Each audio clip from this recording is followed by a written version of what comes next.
Assalamualaikum warahmatullahi wabarakatuh. Oke teman-teman semuanya, kita tahu bahwasanya demokrasi menciptakan politik patrones, yaitu pembagian keuntungan di antara para politisi dan para pendukungnya.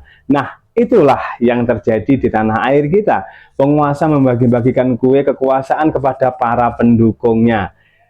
Kemudian apa? Bancaan kekuasaan ini juga akan membuka sebuah peluang besar sehingga terjadinya sebuah korupsi. Sebabnya apa?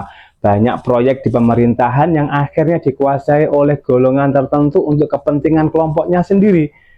Jadi apa? Pengawasan dan penindakan pun menjadi sulit untuk dilakukan karena terjadi konflik kepentingan di antara legislatif, eksekutif, bahkan di bagian yudikatifnya.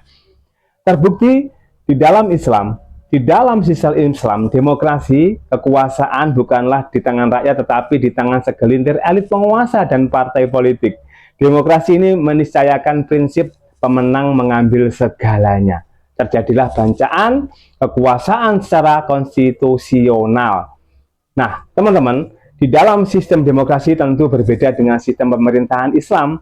Dalam Islam, Nabi Muhammad SAW memberikan contoh dengan tidak memberikan kekuasaan atau jabatan kepada orang yang berambisi atas kekuasaannya tersebut. Agar kekuasaan menjadi berkah bagi umat, ada sejumlah tuntutan bagi kaum muslimin dan lainnya. Yang pertama adalah Islam mengingatkan bahwa jabatan adalah amanah yang kelak akan menjadi kehinaan bagi orang yang menelantarkannya. Dan kedua, jabatan harus dipegang oleh orang yang memiliki kudroh atau kemampuan atau profesional di bidangnya. Karena Rasulullah SAW juga mengingatkan bahwa masyarakat akan binasa jika amanah yang diserahkan bukan kepada ahlinya atau orang yang layak.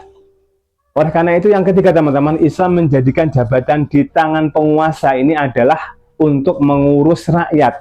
Tapi sayangnya teman-teman, amat mengenaskan nasib rakyat di alam demokrasi ini. Yaitu suara mereka direbutkan atas saat pemilu, namun setelah itu nasib mereka jauh dari perhatian.